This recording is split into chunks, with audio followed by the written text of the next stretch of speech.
Ronald Reagan, Sam, I grew up a devout Mormon and went on a 2-year Mormon mission. When I got home, I went through a faith crisis. I began to realize that my church was a sham. Faith crisis is very taxing emotionally and psychologically. Around that time, I read Sam Harris and his books and his videos really spoke to me. Yes, I thought, religion is the biggest problem ever. Because at that time, my faith had been uprooted and seemed to have truly ruined my life. With time, I gained some perspective and settled into an indifferent agnosticism.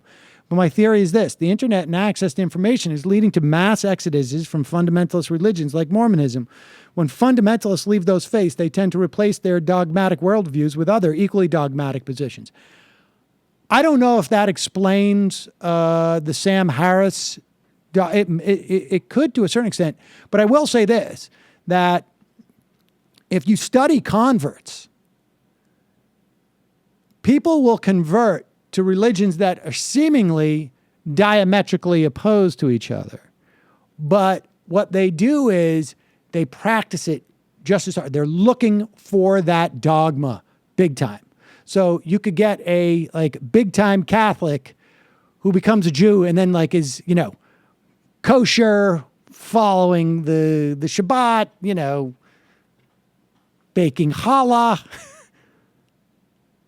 But I mean, there could be something to that theory. Daryl T, my daughters have set up. There's also a huge overlap with these new atheists and the anti-feminists, the anti-social justice warriors, the men's rights Who guys. knows? This stuff is all just sort of well, I mean, how do you actually measure that? It's all just like a reactionary movement. But how do you measure that stuff? I mean, it's it could be 1,000 people on Twitter who have nothing to do but to do that. And it just seems like it's a much more prominent thing. I mean, when I look at Sam Harris, there's a lot of noise there, but I don't think there's as many people there who are really, he wrote a contrarian book. He was writing a bunch of contrarian pieces, and it bit him in the ass a little bit when real scholars came out and said, your stuff is bunk. And then he writes these sort of follow-ups that he makes sure to sort of generate more page views. I mean, if you were going to go construct that, that's exactly how you do it. Otherwise, you'd put your update on the actual piece itself. Yeah. But this is the way that It's like a choose your own adventure. Here's a thought experiment. That's exactly Here's a what thought it is. experiment. How valid is it if I write a piece that says, in defense of torture, and I don't, and when I change my opinion on it, I just put a link back to my blog that somewhere down there says I have changed a vital part of my position, or I need to clarify something, and I post that 6 years later.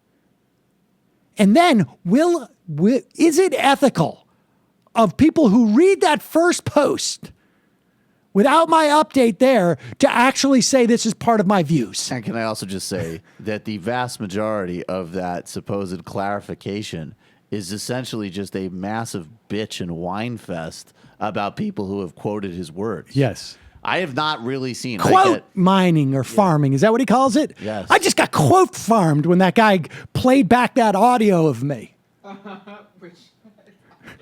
Totally messed up. Is that a first on this show? Someone Daryl playing back T. the I don't know audio? if that is.